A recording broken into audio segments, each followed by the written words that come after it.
भगवान को अपने भक्त सदा प्रिय लगते हैं। जो लोग सच्चे भाव से उन्हें याद करते हैं उन पर प्रभु की कृपा सदा बनी रहती है। भगवान अपने भक्तों के सभी कष्टों का क्षण भर में निवारण कर देते हैं। हमारे शास्त्र व पुराण प्रभु की महिमा से भरे पड़े हैं, जिनमें बताया गया है कि भगवान सदा अपने भक्तों की रक्षा करते हैं। जब भक्त किसी दुष्ट की सताए जाने पर सच्ची भावना से प्रभु को पुकारते हैं तो भगवान दौड़े चले आते हैं, क्योंकि भगवान को भक्त वत्सल हैं जो सदा ही अपने भक्तों के अधीन रहते हैं। अनादि काल में जब दानवों ने देवताओं को तंग किया तो उन्होंने आहत में होकर अपनी रक्षा के लिए प्रभु को पुकारा, तो भगवान ने किसी न किसी रूप में अवतार लेकर उनकी रक्षा की। अपने भक्त प्रहलाद की रक्षा करने के लिए हिरण्यकश्यप के आतंक को समाप्त करने के लिए भगवान ने श्री नरसिंह अवतार लिया। जिस दिन भगवान धरती पर अवतरित हुए उस दिन बैसाख माह की चतुर्दशी थी।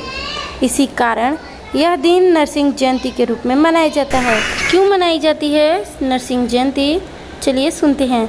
पद्म पुराण के अनुसार दिति और ऋषि कश्यप जी के दो पुत्र हिरण्यकश्यप और हिरण्याक्ष हुए। यह दोनों बड़े बलशाली एवं पराक्रमी थे तथा वह सभी दैत्यों के स्वामी थे। हिरण्याक्ष को अपने बल पर बड़ा अभिमान था, क्योंकि उसके शरीर का कोई निश्चित मापदंड नहीं था।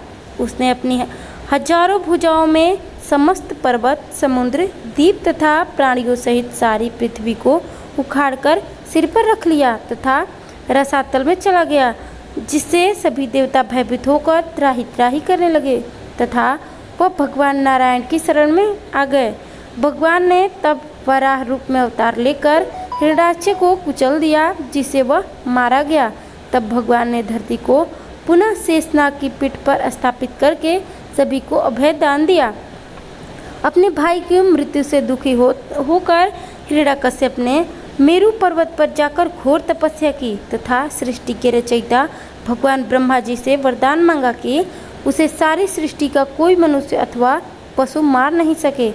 वह न दिन में मरे तथा न ही रात को, वह न किसी के छत के नीचे मरे तथा न ही खुले आसमान में, तथा न ही धरती पर मरे तथा न ही किसी वस्तु पर गिरकर कोई उसे अस्त्र उसे काट न सके तथा उसे आग भी न जला सके, तथा यहाँ तक कि साल के 12 महीनों में से किसी भी महीने में न मर पाऊँ। ऐसा वरदान पाकर हिरण्याकश्यप स्वयं को अमर मानने लगा तथा और अधिक अहंकार में आ गया और अपने आप को भगवान कहने लगा।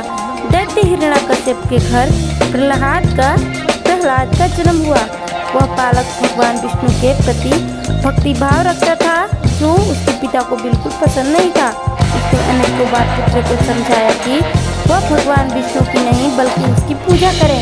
उसने अपनी सारी प्रजा को भी तंग कर रखा था। उसके राज में कोई भी व्यक्ति किसी भगवान की पूजा अर्चना नहीं कर सकता था। जब हिरण्याकश्यप को अपने राज्य में किसी के बारे में ऐसी सूचना भी मिलती थी तो उसे मरवा देता था।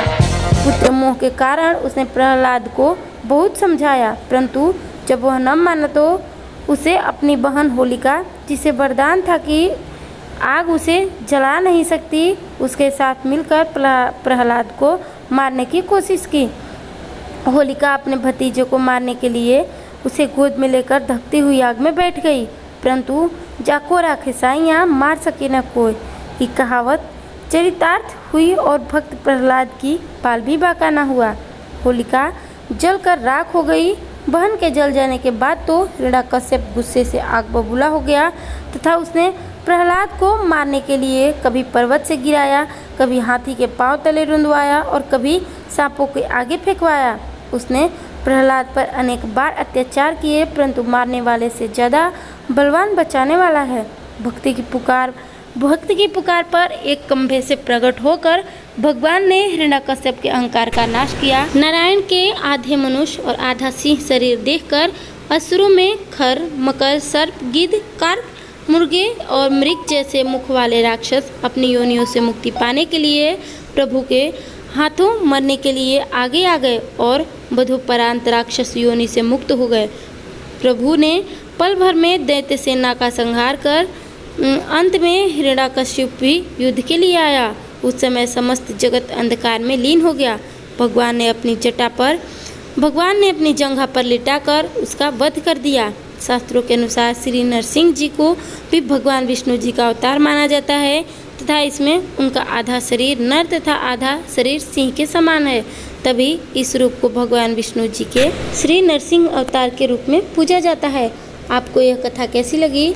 अच्छी लगी तो प्लीज़ हमारे वीडियो को लाइक शेयर करके चैनल को सब्सक्राइब जरूर कीजिएगा। जय श्री राधे।